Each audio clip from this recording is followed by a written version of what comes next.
लखवापुर गांव के बीचों बीच एक बहुत ही प्यारा परिवार रहता था। परिवार के मुखिया बाबूजी के 4 बच्चे थे, 3 बेटे राजू, मोहन और दीपक और एक बेटी सीमा। बचपन से ही ये भाई बहन सब कुछ शेयर करते थे।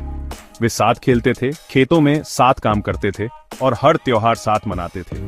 पर समय बीतने के साथ वे सब बड़े हो गए, उनकी शादी हो गई और जिंदगी सबको अलग अलग दिशाओं में ले गई।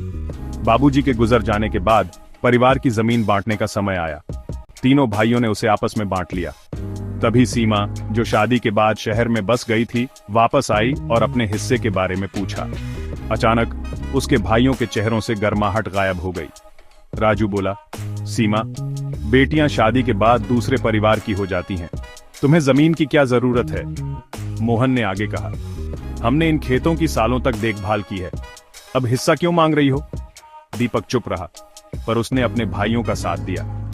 सीमा का दिल टूट गया। वह बोली, मैंने पहले कभी अपने हक के लिए नहीं पूछा, पर बाबूजी ने मुझे भी बराबर का हिस्सा दिया था। क्या बहन होना ही मेरी गलती है? बहस बढ़ गई। धीरे धीरे उनके रिश्ते में दरार आ गई। सीमा ने आना जाना बंद कर दिया। भाई उसे भूल गए।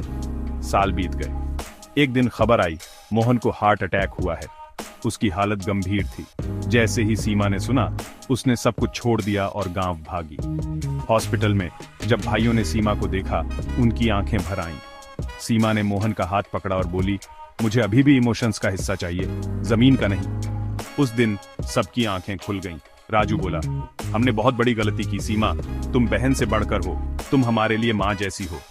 दीपक ने उसे जमीन के कागजात दिए और बोला, ये तुम्हारा हक है, पर हम चाहते हैं कि तुम हमेशा हमारे करीब रहो। सीमा मुस्कुराई। भाइयों ने माफी में अपने सिर झुका लिए। आखिर में उन्होंने सीखा कि रिश्ते जमीन पर नहीं बल्कि जमीर पर बनते हैं और मुश्किल समय में पारिवारिक बंधन ही हमारी सबसे बड़ी ताकत होते हैं।